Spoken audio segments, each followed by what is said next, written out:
നാട്ടിൽ മൊത്തം digital marketers ആണ്. ബട്ട് ഐ ഡോണ്ട് തിങ്ക് എല്ലാവർക്കും ജോബ് കിട്ടുന്നു എന്നുള്ളത്, അല്ലെങ്കിൽ ജോബ് കിട്ടുന്നുണ്ടെങ്കിൽ തന്നെ I don't think they are getting A good salary. എന്തുകൊണ്ടാണെന്ന് നമുക്കൊന്ന് അനലൈസ് ചെയ്യാം. ഫസ്റ്റ് തിങ്, നിങ്ങളൊരു അക്കാഡമിയിൽ നിന്ന് പഠിക്കുമ്പോഴത്തേക്കും നോർമലി ഞാൻ കണ്ടുവരുന്നൊരു ട്രെൻഡ്, ആ അക്കാഡമിയിൽ നിങ്ങൾ ജോയിൻ ചെയ്യുമ്പോൾ ആദ്യം അവർ ചെയ്യുന്നത് നിങ്ങളുടെ ഒരു വെബ്സൈറ്റ് അവർ ഉണ്ടാക്കിക്കും, നിങ്ങളുടെ പേരിലത്തെ വെബ്സൈറ്റ്.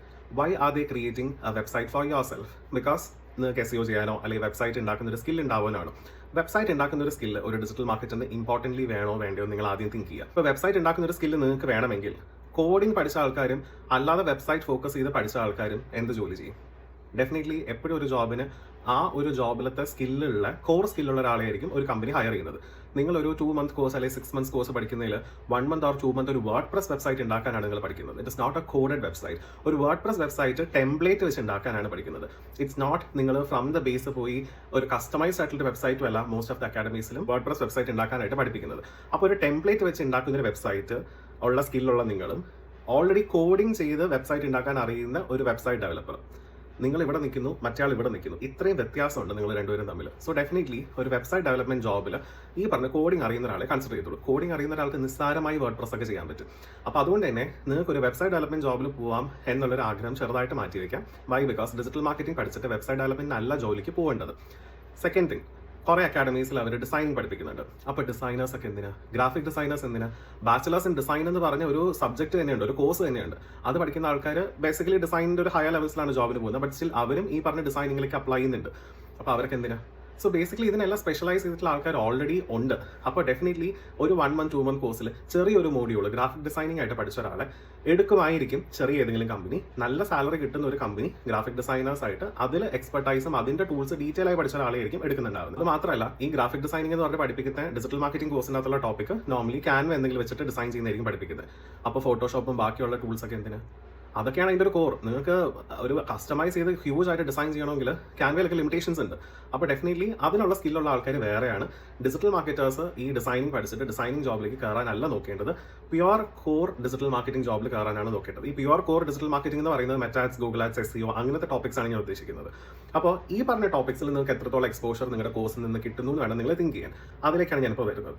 സോ ബേസിക്കലി നിങ്ങൾ SEO ചെയ്യുന്നു. അപ്പോൾ നിങ്ങളുടെ കോഴ്സിൻ്റെ അകത്ത് നിങ്ങൾ SEO എങ്ങനെ പഠിക്കുന്നത്? നിങ്ങളുടെ വെബ്സൈറ്റിൻ്റെ അകത്ത് നിങ്ങളുടെ ഒരു കീവേഡ് റാങ്ക് ചെയ്യാനാണ് നോക്കുന്നത്. നിങ്ങൾ ഏത് കീവേഡാണ് റാങ്ക് ചെയ്യാനായിട്ട് എടുക്കുന്നത്? Best freelancer in Kochi, best digital marketer in Palakkad എന്ന് പറഞ്ഞൊരു കീവേഡിന് എത്രത്തോളം കോമ്പറ്റീഷൻ ഉണ്ടാവും?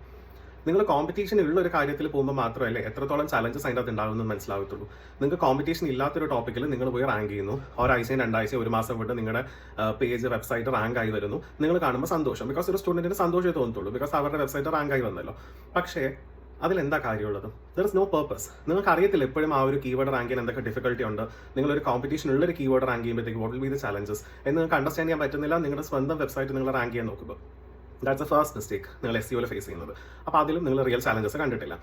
സെക്കൻഡ് തിങ്, മെറ്റാഡ്സ് ഞാൻ മനസ്സിലാക്കിയെടുത്തോളം എല്ലാ സ്ഥലത്തും പബ്ലിഷ് ചെയ്യുന്നത് വരെ പഠിപ്പിക്കുന്നുണ്ട്, ആഡ്സ് പബ്ലിഷ് ചെയ്യുന്നത് വരെ പഠിപ്പിക്കുന്നുണ്ട്. ബട്ട് അത് കഴിഞ്ഞതിന് ശേഷം വാട്ട് ഹാപ്പൻസ് ആരും പഠിപ്പിക്കുന്നില്ല.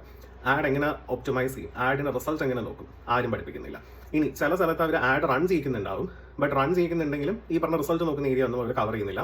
ഓൾസോ ചില സ്ഥലത്തൊക്കെ ഗ്രൂപ്പായിട്ടാണ് ആഡ് റൺ ചെയ്യിക്കുന്നത്. ഗ്രൂപ്പായിട്ട് ആഡ് റൺ ചെയ്യുമ്പോൾ നിങ്ങളൊരു ജോബിന് പോകുമ്പോൾ ഗ്രൂപ്പായിട്ടല്ല വർക്ക് ചെയ്യാൻ പോകുന്നത്. You are going to work individually. നിങ്ങൾക്ക് ഇൻഡിവിജ്വലി നിങ്ങളൊരു കാര്യം ചെയ്യുമ്പോൾ മാത്രമേ നിങ്ങൾക്ക് ഡൗട്ട്സ് ക്ലിയർ ആവത്തുള്ളൂ, ഓരോ ഓപ്ഷൻസും എന്താണ് മീനിങ് എന്ന് മനസ്സിലാവത്തുള്ളൂ. ഗ്രൂപ്പായിരിക്കുമ്പോൾ നമുക്കറിയാലോ, നമ്മുടെ ഫ്രണ്ട്സിൻ്റെ കൂടെ ഇരിക്കുമ്പോൾ നമ്മൾ അപ്പുറത്ത് ചോദിക്കുന്നു ഇപ്പുറത്ത് ചോദിക്കുന്നു, എല്ലാവരും കൂടെ ഓക്കെ ഇതാണ് ചെയ്യേണ്ടതെന്ന് പറഞ്ഞ് ചെയ്യുന്നു. ജോബ് ചെയ്യുമ്പോൾ ഇറ്റ്സ് നോട്ട് ലൈക്ക് ദാറ്റ്. അതും ഇപ്പോഴത്തെ ഒരു ജോബ് സിനാരിയോ വരുമ്പം അവരൊരാളെ ഹയർ ചെയ്യുമ്പോൾ ഇൻഡിപെൻഡൻ്റ്ലി എല്ലാം ചെയ്യാൻ പറ്റുന്ന ഒരാളെയാണ് എല്ലാ കമ്പനിയും ഹയർ ചെയ്യുന്നത്. നിങ്ങൾ ഗ്രൂപ്പായി ഇങ്ങനെ ഒരു കാര്യം പഠിക്കുമ്പോൾ ഡെഫിനറ്റ്ലി നിങ്ങൾക്ക് ഒരു ഇൻഡിപെൻഡൻറ്റ് എക്സ്പോഷർ കിട്ടുന്നില്ല. അപ്പോൾ എങ്ങനെ ജോബ് കിട്ടും? അപ്പോൾ ഞാൻ കുറേ ടോപ്പിക്സ് കവർ ചെയ്തു. SEOൻ്റെ അവസ്ഥ എന്താണെന്ന് പറഞ്ഞു, ഗൂഗിൾ ആഡ്സിൻ്റെ മെറ്റാഡ്സിൻ്റെ അവസ്ഥ പറഞ്ഞു, ആൻഡ് ദെൻ ഞാൻ ആദ്യമേ വെബ്സൈറ്റും ഈ പറഞ്ഞ ഗ്രാഫിക് ഡിസൈനിങ്ങിൻ്റെ അവസ്ഥ പറഞ്ഞു.